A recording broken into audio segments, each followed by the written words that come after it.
नमस्कार साथियों, संस्कृति आईएएस के यूट्यूब चैनल में आप सभी का स्वागत है। मैं हूं चंद्रशेखर। उम्मीद है आप सभी स्वस्थ होंगे, मस्त होंगे और अपने लक्ष्य के प्रति आप जिम्मेदार और जिम्मेदारी पूर्वक आगे बढ़ रहे होंगे।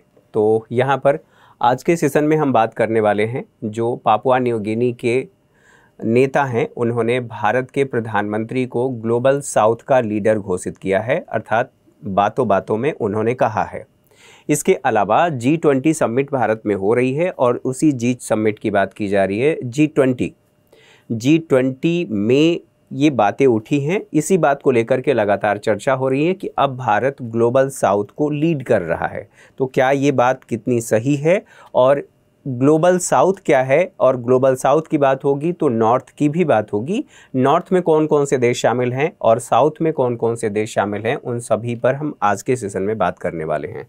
जब आपके एग्ज़ाम की बात आएगी तो यहाँ पर आप इसे IR से जोड़कर देखेंगे, इंटरनेशनल रिलेशन के साथ साथ किन देशों के साथ कैसे संबंध है भारत के, और क्षेत्रीय जो संगठन है उसकी भी बात इसमें की जा सकती है। यहाँ पर देखें वही बात, you are leader of the global south, Papua New Guinea leader Marape tells, इन्होंने किसको कहा है? प्रधानमंत्री मोदी को। वही बात यहाँ पर दिखाई जा रही है कि ये जो पापुआ न्यू गिनी के लीडर हैं ये भारत के प्रधानमंत्री का पैर छू रहे हैं, अर्थात इन्होंने जो डेकोरम होता है, अर्थात जो वहाँ पर डेकोरम मेंटेन किया जाता है, आप ये कह सकते हैं उन सभी विशेषाधिकार से बाहर निकलते हुए इनका इन्होंने पैर छुआ। अपने आप में ये काफ़ी ज़्यादा चर्चा का विषय रहा।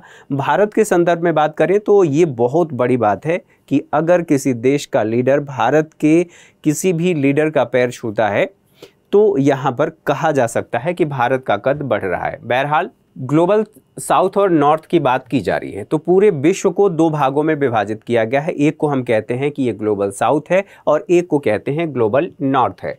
तो ये जो स्थिति आपको दिखाई दे रही है, ये जो देश हैं, अर्थात ये जो रेखा आप देख रहे हैं, इस रेखा के उस पार जितने भी देश दिखाई दे रहे हैं उन सभी देशों को ग्लोबल नॉर्थ कहा जाता है। और ये जो देश हैं, अर्थात ये देश गरीब हैं, इन सभी देशों को, जिसमें भारत भी शामिल है, इनके सम्मिलित रूप को ग्लोबल साउथ कहा जाता है। और इन्हीं ग्लोबल साउथ के लीडर की बात हो रही है। सवाल यहाँ पर ये है कि ये जो विभाजन हम कह रहे हैं ग्लोबल साउथ या ग्लोबल नॉर्थ, इसके विभाजन का आधार क्या है? तो विभाजन के आधार की बात की जाए तो यहाँ पर आर्थिक है, इन देशों की आर्थिक स्थिति कैसी है और इन देशों की सामाजिक स्थिति कैसी है। जब हम आर्थिक और सामाजिक की बात कर रहे हैं तो बिना आर्थिक के सामाजिक स्थिति बेहतर नहीं हो सकती। अर्थात जब आपकी आय होगी, आपकी क्रय क्षमता बढ़ेगी, और जैसे जैसे आपकी क्रय क्षमता बढ़ेगी वैसे वैसे आपकी सामाजिक स्थिति बेहतर होगी। सामाजिक स्थिति बेहतर होने का मतलब ये है जब आय बढ़ रही है, अर्थात आप ग्रोथ कर रहे हैं, और जब उस बढ़ी हुई आय का आप अपने ऊपर खर्च कर रहे हैं, अर्थात शिक्षा के क्षेत्र में खर्च कर रहे हैं, स्वास्थ्य के क्षेत्र में कर रहे हैं, पेयजल के क्षेत्र में कर रहे हैं, आवास के क्षेत्र में कर रहे हैं। कहने का मतलब ये है कि आपकी लाइफ स्टाइल अगर चेंज हो रही है, सकारात्मक परिवर्तन आ रहा है, गुणात्मक परिवर्तन आपके जीवन में आ रहा है, तो इसका मतलब आपकी सामाजिक स्थिति बेहतर हो रही है। तो जिन देशों की इनकम अच्छी है, पर कैपिटा इनकम बेहतर है, उन देशों की बात की जा रही है, वो इसी में अर्थात नॉर्थ में है। तो इनको मिला करके नॉर्थ कहा गया है। और जिन देशों की आर्थिक स्थिति पर कैपिटा इनकम, अर्थात ग्रोथ के आधार पर कैपिटा इनकम, और पर कैपिटा इनकम के आधार पर सामाजिक और जो अन्य क्षेत्र हैं, सामाजिक क्षेत्र से जुड़ी हुई जितनी सेवाएं हैं, उन सेवाओं तक लोगों की पहुंच, और पहुंच के आधार पर उनके जीवन में गुणात्मक परिवर्तन की बात की जा रही है। तो यहाँ पर जो मैंने बताया कि विभाजन का आधार क्या है, तो आर्थिक और सामाजिक है। आर्थिक और सामाजिक के साथ साथ यहाँ पर एक चीज़ और ध्यान रखना है, ये जो क्षेत्र हैं, USA है, जापान है, आप ब्रिटेन की बात करेंगे, तो ये सभी देश विकसित देश हैं। विकसित देश क्यों हैं? तो यहाँ इनकम के आधार पर। सवाल ये है कि वो निर्धारित कौन करता है कि कोई देश विकासशील है और कोई देश विकसित देश है। तो यहाँ पर हम बात करेंगे, जो वर्ल्ड बैंक है वो एक डेटा जारी करता है, और डेटा के आधार पर, अर्थात पर कैपिटा इनकम के आधार पर कोई भी देश वह विकसित है या विकासशील है या अल्प विकसित देश है, ये निर्धारित किया जाता है। तो यहाँ पर देखें, ये वर्ल्ड बैंक का ये ब्लॉग है और इसी ब्लॉग में अलग अलग समय पे ये बताया गया। आप यहाँ पर देखेंगे तो अलग अलग देशों के ग्रुप के बारे में बताया गया है। यहाँ पर बताया गया है कि ये कब का डेटा है, तो ये जुलाई 2020 का डेटा है, लेकिन हमें लेटेस्ट डेटा चाहिए। तो लेटेस्ट डेटा के अनुसार आप लोगों को ये ध्यान रखना है, ये जो बताया गया है अर्थात जो वर्ल्ड बैंक है, लो इनकम वाले देश वो देश होंगे जिनकी इनकम इतनी होगी। साथ ही साथ ये जो जुलाई 2021 की बात की जा रही है न्यू है और ये ओल्ड बताया गया है। यहाँ पर $10 में परिवर्तन आया है, अर्थात यहाँ पर 35 है, यहाँ 45 है। लोअर मिडिल इनकम वो देश होंगे जिनके लोगों की इनकम इतनी होगी, अर्थात पर कैपिटा इनकम। तो ये यहाँ पर आप देखेंगे अपर मिडिल इनकम देश कौन से होंगे जिनकी पर कैपिटा इनकम इतनी होगी, और हाई इनकम वाले इतने होंगे। इसी आधार पर फिर डिसाइड होता है कि कोई देश विकसित है, विकासशील है या अल्प विकसित देश है। यहाँ पर तो बातें हम लोगों ने समझ लिया। अब आप लोग समझ गए होंगे कि इसमें कौन कौन से देश हैं। इसमें अगर बात किया जाए तो कुल 100 देशों को शामिल किया जाता है। आप ये देखेंगे, ये जो आपका विषुवत रेखा है, विषुवत रेखा के इधर की बात की जा रही है और इन्हें हम कह रहे हैं कि ये कौन है, ग्लोबल नॉर्थ। और बार बार इसको रिपीट कर रहा हूँ कि ये ग्लोबल साउथ है, जिसमें भारत भी शामिल है। अच्छा, इसके अलावा महत्वपूर्ण बात ये है, ये मैप वही जो रेड करके दिखाया गया है, जिनकी इनकम कम है उन्हीं देशों के बारे में बात किया जा रहा है। हाँ, यहाँ पर आप लोगों को ध्यान रखना है, ये जो क्षेत्र है इनको मिलाकर के ओशनिया कहा जाता है, ये भी इसमें शामिल हैं एशिया महाद्वीप में। ठीक है, एशिया महाद्वीप के बाद अब इस शब्द की उत्पत्ति कहाँ से होती है, किस व्यक्ति ने इसको इजाद किया या कब प्रयोग किया, तो ये वो व्यक्ति हैं कार्ल ओल्सबी। 1969 में इन्होंने एक लेख लिखा था और लेख लिखा था कैथोलिक जर्नल कॉमनवेल्थ नामक एक लेख लिखा था, और इसी लेख में उन्होंने वियतनाम युद्ध का जिक्र किया था। और इस वियतनाम युद्ध में उन्होंने एक बात कही थी, ये कहा था सदियों से यह देखा गया है कि जो ग्लोबल नॉर्थ है साउथ पर अपना आधिपत्य रखा है या अपना प्रभुत्व स्थापित कर रखा था या कर रहा है, इसकी बात यहाँ पर कही गई थी। तो ये वो व्यक्ति हैं, अमेरिकी मूल के ये व्यक्ति हैं, इन्होंने इसका प्रयोग किया था।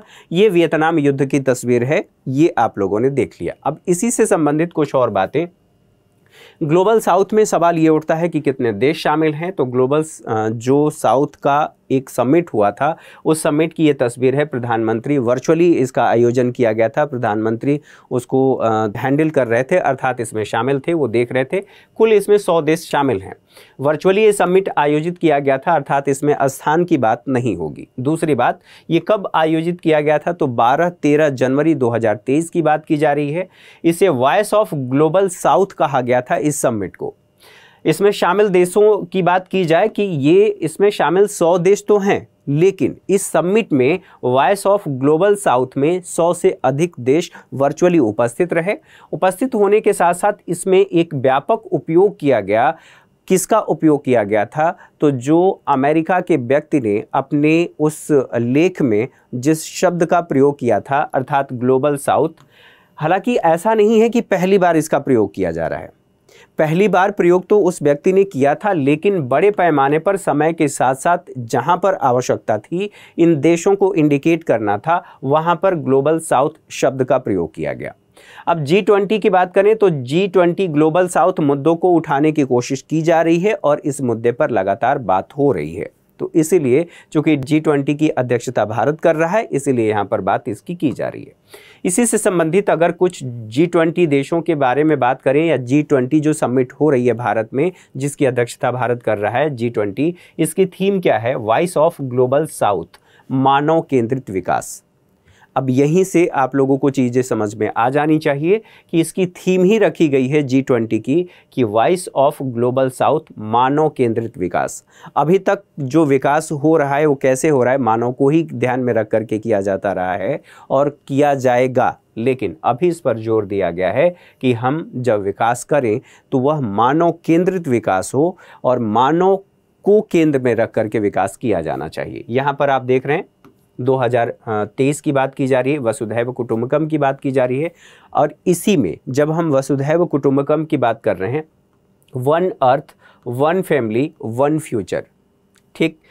अब एक और महत्वपूर्ण बात इसमें शामिल होती है कि जो प्रथम विश्व के देश या द्वितीय विश्व के देश या तृतीय विश्व के देश हैं, उनको हम कैसे संदर्भित करते हैं, किन आधारों पर करते हैं। तो आधार तो हमने देख लिया कि विकास के आधार पर किया जाता है, और वर्ल्ड बैंक ने जो डेटा जारी किया है उस डेटा को भी हमने यहाँ पर देख लिया। अब ये वही देश हैं, फर्स्ट वर्ल्ड की बात की जा रही है, जो विकसित देश हैं, न कि विकासशील। और ये जो आप येलो कलर से देख रहे हैं, ये येलो कलर वाले वो देश हैं जो सेकेंड वर्ल्ड हैं, जिन्हें विकासशील भी कहा जाता है। यहाँ पर थर्ड वर्ल्ड रेड कलर से इनको डिनोट किया गया है। ये वो देश हैं जो विकास की मुख्य धारा में अभी शामिल नहीं हो पाए हैं, विकास में ये काफ़ी पीछे हैं। वहाँ पर ऐसा नहीं है कि संसाधन नहीं है, उनके पास संसाधन भी है, लेकिन उन संसाधनों का उपयोग करने के लिए न तो उनके पास पूंजी है, और न ही उनके पास टेक्नोलॉजी है, और न ही उस टेक्नोलॉजी को यूज़ करने के लिए उनके पास एजुकेशन है। शिक्षा का स्तर, स्वास्थ्य का स्तर, सामाजिक स्थिति, स्वच्छ पेयजल इत्यादि सभी स्थितियां यहाँ पर दयनीय हैं। इसी को कई बार तृतीय दुनिया के देश भी कहा जाता है। तो यहाँ तक आप लोगों ने बातें समझ लिया। इसी के बाद अब सवाल ये उठता है कि इसका उद्देश्य क्या है। तो उद्देश्य ये है कि एक प्लेटफॉर्म उपलब्ध कराना। अगर आपको अपनी बात रखनी है किसी भी व्यक्ति से, तो आप अकेले बैठ करके कहीं से भी आप चिल्लाते रहें, माइक लेकर के चिल्लाएं, कुछ लोग देखेंगे, सुनेंगे, इग्नोर कर देंगे। लेकिन अगर कहीं पर विश्व के या आपके आसपास के 10 लोग या ऐसे प्रतिष्ठित लोग जो अपने गांव को रिप्रेजेंट कर रहे हों, जैसे ग्राम प्रधान की बात कर लें, छोटे स्तर पर समझिए, अगर वहाँ पर बैठे हों और वहाँ पर आपको माइक मिल जाए कि आप अपनी समस्या रखिए, स्वाभाविक सी बात है कि वहाँ आपकी बात प्रखर तरीके से रखने की वजह से लोगों तक पहुँचेगी और आपकी बात सुनी जाएगी। वहीं ये बात कही जा रही है कि प्लेटफॉर्म उपलब्ध कराना, किस लिए प्लेटफॉर्म उपलब्ध कराना है? तो अपनी बातों को रखने के लिए। बातें कैसे हो सकती हैं? विकास से संबंधित हो सकती हैं, असमानता से संबंधित हो सकती हैं। तो यहाँ पर एक प्लेटफॉर्म उपलब्ध कराना किस उद्देश्य से? तो देशों को वैश्विक मुद्दों पर अपना पक्ष रखने के लिए, जैसे जलवायु परिवर्तन का मुद्दा है, आर्थिक विकास का मुद्दा है। सबसे महत्वपूर्ण बात इस समय जो लगातार चर्चा में रही है, 2019 के बाद अर्थात 2020 से लेकर के 22 तक बहुत ज़्यादा जोर शोर पर इसकी चर्चा होती है। अर्थात मैं बात कर रहा हूँ कोविड-19 की। कोविड-19 ने पूरे विश्व को प्रभावित किया, उसमें कोई भी ऐसा देश नहीं है जो बचा हुआ हो। स्वाभाविक सी बात है, कुछ देश ऐसे हैं जिनके पास संसाधन हैं और उन संसाधनों का प्रयोग करके उन्होंने R&D किया, R&D करके उन्होंने वैक्सीन बनाया और अपनी रोग प्रतिरोधक क्षमता वैक्सीन के माध्यम से बढ़ा ली। लेकिन जब हम तृतीय दुनिया के देशों की बात कर रहे हैं, तो उन देशों के पास न तो पर्याप्त मात्रा में, जैसा कि मैंने कहा, कि शिक्षा है, न उनके पास संसाधन है, और संसाधन, शिक्षा और स्वास्थ्य की स्थिति बेहतर नहीं होने की वजह से वह अपनी रोग प्रतिरोधक क्षमता अर्थात टीके के माध्यम से बढ़ाने में सक्षम नहीं है। ऐसी स्थिति में क्या उन देशों का विकास नहीं होना चाहिए? क्या उन देशों की आवश्यकताओं की पूर्ति नहीं होनी चाहिए? स्वाभाविक सी बात है कि अगर पूरा विश्व उनके हिस्से के संसाधनों का इस्तेमाल कर रहा है, तो विश्व की जिम्मेदारी बनती है कि विश्व उनके विकास में योगदान करे और उनके भी हितों का ध्यान रखे। तो इससे संबंधित अगर हम कोविड-19 से संबंधित बात करें, तो वैक्सीन को लेकर के लगातार भारत मुद्दा उठाता रहा है कि इन देशों को वैक्सीन दिया जाना चाहिए, और पेटेंट की भी बात हुई थी। भारत ने उठाया था कि पेटेंट को हमें कुछ समय के लिए छोड़ देना चाहिए ताकि इन देशों को वैक्सीन मिल सके और ये लोग भी सर्वाइव कर सके। तो एक तो ये बात है। दूसरी बात आप यहाँ पर ये समझ सकते हैं, जलवायु परिवर्तन। जलवायु परिवर्तन किसी एक देश का मुद्दा नहीं है, आतंकवाद किसी एक देश का मुद्दा नहीं है, पूरा विश्व इससे प्रभावित है। स्वाभाविक सी बात है, यहाँ पर थोड़े समय के लिए मान लेते हैं ये हमारी पूरी पृथ्वी है, और इस पृथ्वी के एक हिस्से में, यहाँ पर मैं मान लेता हूँ, यहाँ पर आप सिगरेट पी रहे हैं, एक व्यक्ति है जो सिगरेट जला रहा है। अब इसके सिगरेट जलाने की वजह से ये व्यक्ति कह रहा है मैं तो यहाँ पर सिगरेट पी रहा हूँ, उससे क्या करना है? किसी व्यक्ति को कोई नुकसान नहीं हो रहा है। लेकिन दो तरह की स्मोकिंग होती है, एक पैसिव और एक्टिव। एक्टिव का मतलब ये है कि जो व्यक्ति सिगरेट खुद पी रहा है तो वो एक्टिव स्मोकर है, और जो वो व्यक्ति धुआं एनवायरनमेंट में अपने आसपास छोड़ रहा है और उसकी वजह से उसी व्यक्ति के पास में खड़े दूसरा व्यक्ति या तीसरा व्यक्ति सांस ले रहा है, उस हवा में वो धुआं है और उस धुएं की वजह से, मतलब उस श्वसन क्रिया के माध्यम से जो इन्वायरमेंट में या हवा में जो धुआं मौजूद है वो धुआं भी उसके अंदर जा रहा है, उसको हम कहते हैं पैसिव स्मोकर।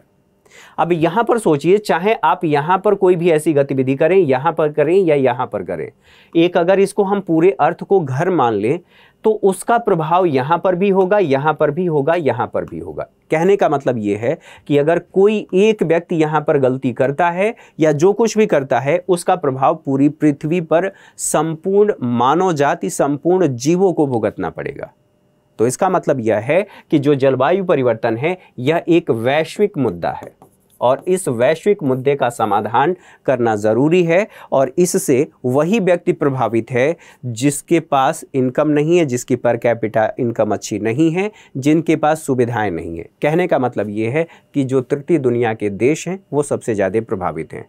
वो अपनी बात किससे कहें और कैसे कहें, क्या उनके लिए मंच होना चाहिए, उसी मंच की बात हो रही है कि यहाँ इसका उद्देश्य है कि देशों को, उन देशों को अर्थात निम्न मध्यम आय वाले देशों को एक मंच उपलब्ध कराना जिससे वो वैश्विक मुद्दों पर अपना पक्ष रख सकें। अगर आप लोगों को याद हो तो अभी एक देश ने अपनी राजधानी परिवर्तित किया है, सिर्फ इसलिए परिवर्तित किया है क्योंकि ग्लोबल वार्मिंग की वजह से समुद्र का जल स्तर बढ़ रहा है और धीरे धीरे अर्थात समुद्र के जल स्तर के बढ़ने की वजह से उस देश की राजधानी में पानी भर गया था, इसलिए उसको परिवर्तित करना पड़ा।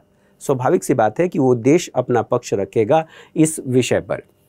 विदेश मंत्रालय की बात करें तो आधारित किस पर है, अर्थात विदेश मंत्रालय का यह कहना है कि ये जो बात की जा रही है ग्लोबल साउथ की, यह सबका साथ, सबका विकास, सबका विश्वास और सबका प्रयास, यह इससे संबंधित है, इसी का विस्तारित रूप है। हमारे जो प्रधानमंत्री हैं, नाम नहीं लूँगा नहीं तो आप लोग जान जाएंगे कि मैं मोदी जी की बात कर रहा हूँ। बहरहाल यहाँ पर ये समझें, उन्होंने कहा था सबका साथ सबका विकास, और इसी का एक्सटेंडेड फॉर्म आप कह सकते हैं, इसी का थोड़ा सा परिवर्तित रूप। तो एक तो ये बात है। चर्चा का विषय इसमें क्या रखा गया है, सहयोग बढ़ाना। किस विषय पर सहयोग बढ़ाना, तो आर्थिक विकास पर, और जो मैंने ऊपर आप लोगों को बताया पर्यावरण के मुद्दों पर, साथ ही साथ स्वास्थ्य, शिक्षा और कारोबार को बढ़ाने को लेकर के यहाँ पर जो कारोबार की बात की जा रही है, इसलिए बात की जा रही है क्योंकि कोविड-19 की वजह से जो सप्लाई चेन थी वो बाधित हुई थी और हमने विश्व में देखा था कि बहुत सारी वस्तुओं की कीमतें बढ़ गई थी। स्वाभाविक सी बात है कि जिसकी पीसीआई अर्थात पर कैपिटा इनकम अच्छी नहीं है वो उन वस्तुओं को नहीं खरीद सकता, उसके सामने जीवन का संकट आएगा ही। इसी को जब आप इकॉनमी में पढ़ते हैं तो इसी को कहा जाता है सप्लाई चेन बाधित होने की वजह से अगर इन्फ्लेशन आ रहा है तो उसे हम कहते हैं बॉटल नेक इन्फ्लेशन। अर्थात जो बॉटल है, आप इस बॉटल को देख सकते हैं, इस बॉटल का ये हिस्सा बड़ा है और ये हिस्सा पतला है, अर्थात यहाँ पर जो सप्लाई होगी वो कम हो जाएगी। अगर इसको खोल दिया जाए और यहाँ से हम पानी गिराएं तो तेज़ी से गिरेगा, लेकिन ये हिस्सा पतला है तो सप्लाई धीरे से होगी अर्थात कम होगी। तो इसी को कहा जा रहा है बॉटल नेक इन्फ्लेशन। यहाँ तक बातें समझ में आ गई। कुछ और बातें यहाँ पर देखें, Bharat voice of global south की बात की जा रही है तो अंकुश लगाना, किस पर अंकुश लगाना, तो जो विकासशील देशों के मध्य क्षेत्रीय राजनीति है, ये क्षेत्रीय राजनीति कौन कर रहा है, तो विकसित देश विकासशील देशों के मध्य कर रहे हैं। चाहे आप भारत की बात कर लीजिए या जो दक्षिण पूर्व एशिया की बात की जा रही है, उन देशों में लगातार इनकी सक्रियता बढ़ती जा रही है। साथ ही साथ सक्रिय भारतीय भूमिका निभाना किन देशों में, तो विकासशील देशों के विभिन्न क्षेत्रों और समूहों के अनुरूप भूमिका निभाना, ताकि इन देशों को लीड किया जा सके और उनके जो मुद्दे हैं उन मुद्दों को वैश्विक प्लेटफॉर्म पर रखा जा सके। साथ ही भारत का यह भी कहना है कि हमारा प्रयास ये है कि हम एक पुल बनाएं। पुल का काम क्या होता है, मान लीजिए ये एक नदी है, थोड़ी देर के लिए मान लेते हैं ये एक नदी है और इस नदी को हमें क्रॉस करना है। यहाँ पर विभाजन देखने को मिल रहा है। अगर यहाँ से कोई पुल बन गया, स्वाभाविक सी बात है इस क्षेत्र के और इस क्षेत्र के आबादी के मध्य जुड़ाव होगा। तो भारत का ये प्रयास है कि हम एक पुल बनाएं और उस पुल के माध्यम से जो नॉर्थ है, ग्लोबल नॉर्थ जो विकसित देश हैं और ग्लोबल साउथ जो अल्प विकसित देश हैं, उन देशों के बीच एक पुल के रूप में काम करना, इन मुद्दों को उठाना और उनके साथ चर्चा करना, जिससे इन मुद्दों का सही ढंग से समाधान हो सके। माध्यम की बात की जा रही है कि ये काम कैसे किया जा सकता है, तो इसके लिए कहा गया है कि व्यवहारिक परिणामों पर ध्यान केंद्रित करना, कि अगर कोई हम कार्य कर रहे हैं तो उस कार्य का परिणाम क्या निकल रहा है, उसके आधार पर ये काम किया जा सकता है। ये वही बातें जो आप लोगों को दिखाने के लिए ज़रूरी हैं कि ये जो हम बात बोल रहे हैं, ये सारी बातें आप लोगों के सामने रखा जा रहा है, ये दरअसल न्यूज़ में प्रकाशित हुई है। विश्व पटल पर ग्लोबल साउथ का महत्व क्या है, अब उसको समझ लेते हैं। तो यहाँ पर कहा गया है क्षमता सबसे बड़ा व्यापारिक संगठन बनाने की है, कि इसके माध्यम से एक हम बड़ा व्यापारिक संगठन बनाएंगे और उसके माध्यम से इन क्षेत्रों का विकास होगा। साथ ही साथ यहाँ पर कहा गया है कि one earth, one family, one future, जो बातें G20 वाला फोटो में मैंने दिखाया। अब एक और महत्वपूर्ण बात आपने वहाँ पर देखा था, वसुधैव कुटुंबकम। पूरे विश्व को, पूरी धरा को अपना परिवार मानने की संकल्पना पर भारत आज से नहीं, बहुत पहले से ये काम कर रहा है, और यहीं पर कहा गया है वसुधैव कुटुंबकम। भारत की ये नीति रही है, सर्वे भवन्ति सुखिनः, और वसुधैव कुटुंबकम की बात सबके सुखी रहने की बात करता है और पूरे विश्व को परिवार की तरह ट्रीट करता है। भारत का ये दर्शन रहा है, भारत का ये वक्तव्य रहा है। तो वहीं पर कहा जा रहा है one earth, one family, one future, एक पृथ्वी, एक परिवार और एक फ्यूचर, एक सबका भविष्य है। ठीक है, यहाँ तक बातें समझने के बाद अब यहाँ पर यह भी बात कही जा रही है, इसके लिए हमारे जो देश के प्रधानमंत्री हैं उन्होंने 4R का कॉन्सेप्ट दिया था। ये 4R का कॉन्सेप्ट क्या है? पहली बात, रिस्पॉन्ड करना, किसी मुद्दे पर रिस्पॉन्ड करना, और फिर अगर उसमें लगता है कि रिफॉर्म ज़रूरी है तो उस विषय में रिफॉर्म करना। ठीक है, इसके साथ साथ रिकॉग्नाइज़ करना, रिकॉग्नाइज करने के साथ साथ रिस्पेक्ट करना, एक दूसरे का रिस्पेक्ट करना, और इस 4R के माध्यम से हम इस क्षेत्र में आगे बढ़ सकते हैं। और ये कहा गया है यह हमारे सतत विकास के लिए भी सहायक है, न केवल इसके लिए सहायक है बल्कि जो रूस और यूक्रेन की वजह से, मतलब युद्ध की वजह से जो फूड की सप्लाई कम हो गई थी और वो समस्याएं हमारे सामने थी, साथ ही साथ जो हमने बात किया था कोविड-19, उसकी वजह से भी खाद्य आपूर्ति में बाधा उत्पन्न हुआ था, और खाद्य आपूर्ति अर्थात फर्टिलाइज़र की आपूर्ति में भी बाधा उत्पन्न हुआ था। उन सभी समस्याओं के समाधान की भी बात यहाँ पर की गई है। इन सभी क्षेत्रों में इसका व्यापक महत्व है। ग्लोबल साउथ के विकास में बाधाएं की बात कर लेते हैं। ये तो बात हो गई कि इसका महत्व क्या है, यह क्या है। तो क्या अगर कोई आप काम कर रहे हैं तो उसके सामने आपके मार्ग में बाधाएं भी होंगी, तो वो बाधाएं कौन कौन सी हैं हम अगर समझेंगे तो उसका समाधान कर पाएंगे। तो ये कहा जा रहा है कि भुगतान की उपेक्षा की गई है, और उपेक्षा किसके द्वारा? तो जो विकसित देश हैं उन्होंने विकासशील देशों की उपेक्षा की है ग्लोबल नॉर्थ के द्वारा हरित ऊर्जा के वित्त पोषण के लिए। अब इसको समझ लेते हैं थोड़े समय के लिए। मान लीजिए हमारा जो इन्वायरमेंट है, हम फॉसिल फ्यूल का इस्तेमाल करते हैं। फॉसिल फ्यूल का मतलब आप ऐसे कह सकते हैं जीवाश्म ईंधन का हम इस्तेमाल कर रहे हैं। जीवाश्म ईंधन की वजह से जब हम उसका दहन करते हैं तो इंटरनल कंबेशन इंजन के माध्यम से, तो उस दहन की वजह से धुआं निकलता है, और वो धुआं जलवायु परिवर्तन का कारण बनता है। संक्षेप में इसको समझ लेते हैं। उस जलवायु परिवर्तन के परिणाम से हमें निपटना है। परिणाम से निपटने के लिए हमें क्या करना होगा? क्या हम ऊर्जा की खपत को कम कर दें? बिना ऊर्जा के हमारा जीवन नहीं चल सकता, चाहे स्मार्टफोन हो, चाहे आपके पेट में भोजन की बात कर लीजिए। तो ये कहा गया कि हमारे पास एक समाधान है। समाधान क्या है?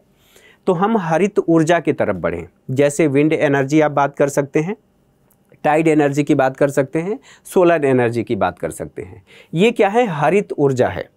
इनका हम प्रयोग कर सकते हैं, और इसके प्रयोग से जलवायु परिवर्तन की समस्याएं भी नहीं होंगी। तो समस्याएं नहीं होंगी तो सबके पास क्या उतने संसाधन हैं?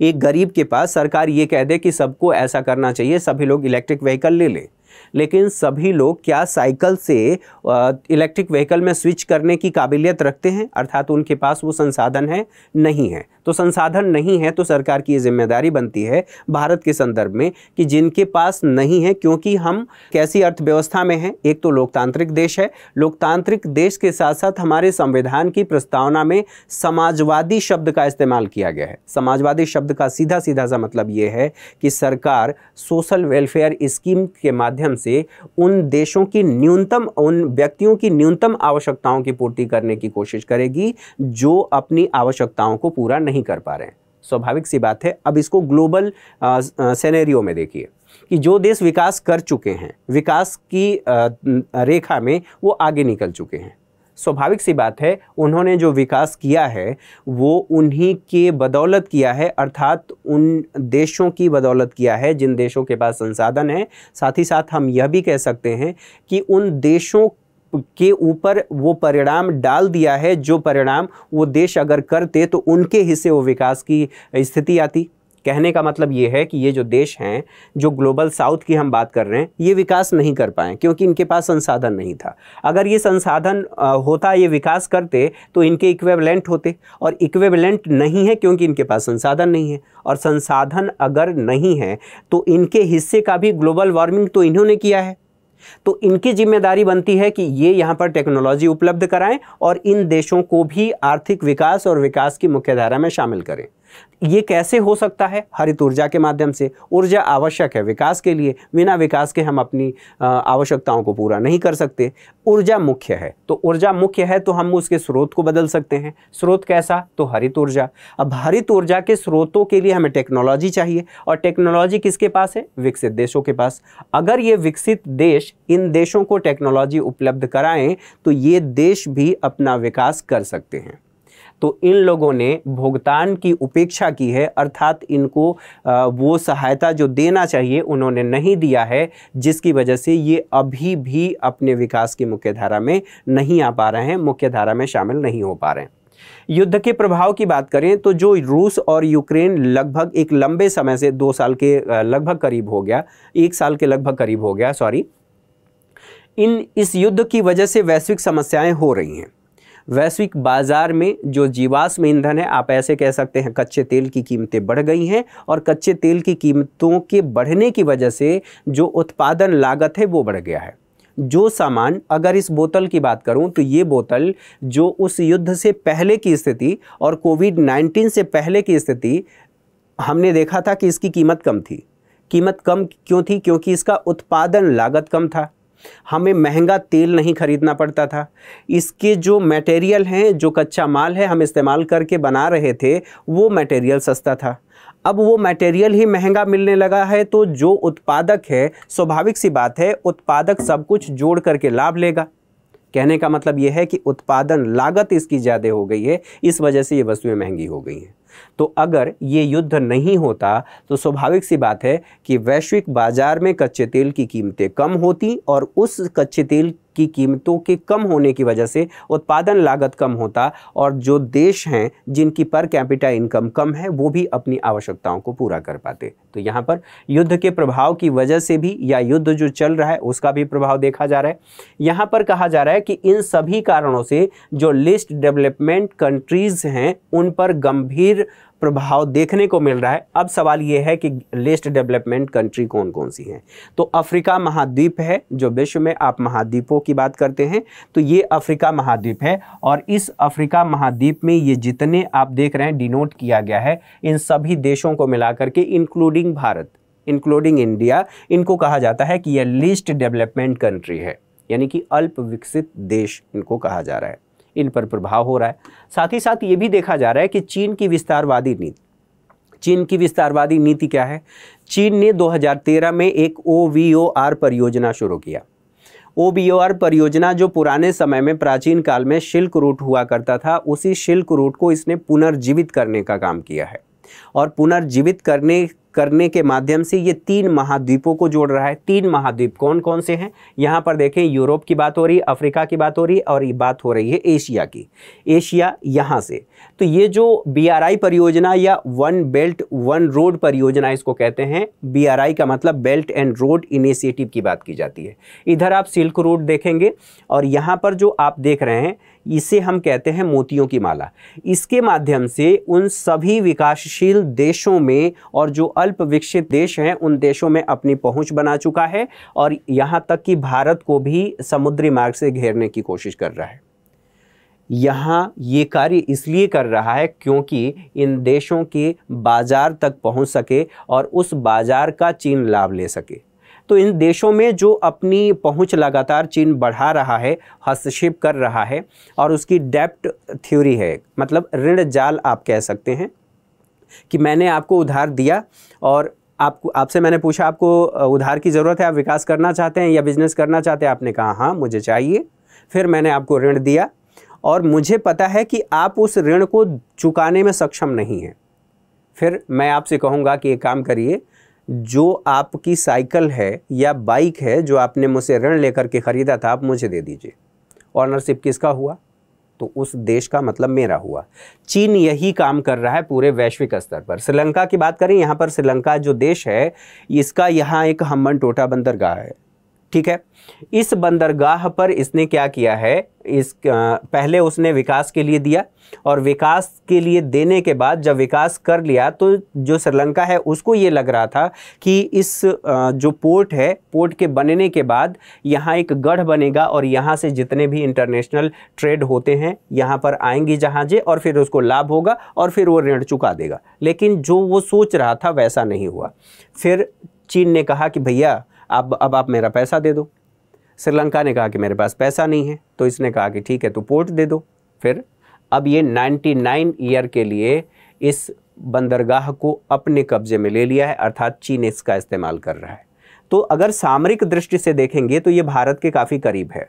युद्ध की स्थिति में भारत के लिए मुश्किल यहाँ से हो सकती है। हालांकि समझौते अलग प्रकार के हैं। बहरहाल मैं ये बताने की कोशिश कर रहा हूँ कि इन देशों में अपनी लगातार पहुँच चीन बना रहा है, जिसकी वजह से ऋण जाल में फंसा करके इन देशों का विकास बाधित कर रहा है और अपनी स्थिति को मजबूत कर रहा है। तो वही कहा जा रहा है चीन की विस्तारवादी नीति। और भारत के साथ भारत और चीन के मध्य जो कॉन्फ्लिक्ट चल रहा है वो आप लोग देख ही रहे हैं। BRI द्वारा ग्लोबल साउथ में तेजी से अपनी पैठ बना रहा है। ईंधन की कीमतों में लगातार वृद्धि हो रही है, जो मैंने आपको बताया, उत्पादन लागत बढ़ रहा है। जलवायु परिवर्तन की समस्याएं हैं, प्राकृतिक आपदाओं से ये पीड़ित रहते हैं क्योंकि ये जो देश हैं, जैसे अभी इसकी बात कर लें, श्रीलंका की बात कर लें या इंडोनेशिया की बात कर लें, अगर समुद्र का जल स्तर बढ़ रहा है, स्वाभाविक सी बात है, यह द्वीपीय देश हैं, इन क्षेत्रों की बात कर लें, उन द्वीपीय देशों के डूबने का खतरा सबसे पहले है। हालांकि भारत के सामने भी है, ये जो आप क्षेत्र देख रहे हैं ये क्षेत्र धीरे धीरे डूबने लगेंगे। तो यहाँ प्राकृतिक आपदाएं और जलवायु परिवर्तन ये सभी इनके सामने एक चुनौती के रूप में मौजूद हैं। भूखमरी भी है, भूख भी है, गरीबी भी है, स्वास्थ्य समस्याएं इनके सामने है ही। और कोविड-19 ने इस भूखमरी, गरीबी और स्वास्थ्य समस्याओं को और ज़्यादा बढ़ा दिया है। कारण ये है कि आर्थिक मंदी कोविड-19 की वजह से आई, जिससे ये अपनी जो न्यूनतम आवश्यकताएं हैं, जिसको कहा जाता है रोटी, कपड़ा और मकान, उसे पूरा नहीं कर पा रहे हैं। और ये हमने पहले ही बात कर लिया, सप्लाई चेन में बाधाएं हैं कि किसके सप्लाई चेन में, तो खाद्य, फ्यूल, फर्टिलाइज़र, फार्मास्यूटिकल अर्थात जो मेडिसिन से संबंधित बातें हैं उनको हम लोगों ने देख लिया। आगे बढ़ें, ये जो बातें कही जा रही हैं, अब भारत को करने की क्या ज़रूरत है? इसके माध्यम से जो ग्लोबल साउथ है, इन देशों में अपनी पैठ बहुत बना चुका है पहले से ही चीन। नेपाल में देख लीजिए, नेपाल लगभग 62% अपनी आर्थिक क्रियाएं भारत के रास्ते करता है क्योंकि ये एक लैंडलॉक कंट्री है। इधर आप देखेंगे ये चीन से घिरा हुआ है, इधर भारत से घिरा हुआ है, भारत से ये 3 तरफ से घिरा हुआ है। उसके बावजूद नेपाल इतनी हिम्मत कैसे कर पाया कि वो भारत की जो पुलिस है, चूँकि हमारी खुली सीमा है, ये उसके साथ झड़प हो गया और झड़प में कुछ जो सिपाही थे शहीद भी हो गए। ये इसलिए कर पा रहा है क्योंकि चीन इसके साथ है और नेपाल की विदेश नीति ही ऐसी है कि वो ये कहता है कि इन दोनों में से जो मजबूत हो उसके पाले में जाओ या उसके साथ रहो। तो यहाँ पर अपनी पैठ लगातार बना रहा है। भूटान में भी लगातार उसके कॉन्फ्लिक्ट हैं और वहाँ पर अपनी स्थिति मजबूत करने की कोशिश कर रहा है। म्यांमार में भी सैन्य शासन है, यहाँ पर भी वो अपनी दखल लगातार बनाए हुए है। यहाँ पर थाईलैंड की बात करें, बांग्लादेश की बात करें, बांग्लादेश में भी वो अपनी स्थिति को मजबूत कर रहा है। श्रीलंका के बारे में अभी मैंने बताया है। भारत को चाहिए कि इन सभी देशों में अपनी पैठ को बढ़ाए और पैठ को बढ़ा करके, अपनी पहुँच को बढ़ा करके, चाहे विदेश नीति हो, आर्थिक विकास के स्तर पे, चाहे जिस स्तर पे हो, अपनी स्थिति को अगर भारत मजबूत कर पाता है तो जो ग्लोबल साउथ की बात है, उस लीडर की बात है, वो और स्थिति मजबूत होगी। तो यहाँ तक आप लोगों ने समझ लिया। ये वो देश हैं जिनकी हम बात कर रहे हैं। लगातार इस देश में, इस क्षेत्र में हमें काम करने की ज़रूरत है। काम करने के साथ साथ एक और महत्वपूर्ण बात, जो क्लाइमेट चेंज को लेकर के बात कही गई और जो कोविड-19 है, ये आप लोगों ने देख लिया कि जो अखरोट आपने देखा होगा वैसा ही कुछ दिखाई दे रहा है। कोविड-19 इसकी वजह से जो आर्थिक विकास है वो प्रभावित हुआ था। तो इससे संबंधित लगभग सभी बातों को हम लोगों ने समझ लिया। आज के सेशन में मेरे साथ इतना ही। उम्मीद है आपको ये सेशन पसंद आया होगा। अगर पसंद आया तो आप कमेंट करके आप ज़रूर बताएं, अपनी प्रतिक्रियाएं ज़रूर दें, वो हमारे लिए बहुत ज़्यादा महत्वपूर्ण है। साथ ही हमारे चैनल को सब्सक्राइब करें और कमेंट भी करें कि आपको कहां पर कौन सी चीज़ें और चाहिए, किस मुद्दे पर आप चाहते हैं कि हम वीडियो लेकर के आएँ, और हमारे बेल आइकन को भी प्रेस करें ताकि आप लोगों को तक समय से नोटिफिकेशन मिलता रहे, पहुंचता रहे और आप उस वीडियो का लाभ लेते रहें। Thank you for watching. Thank you very much.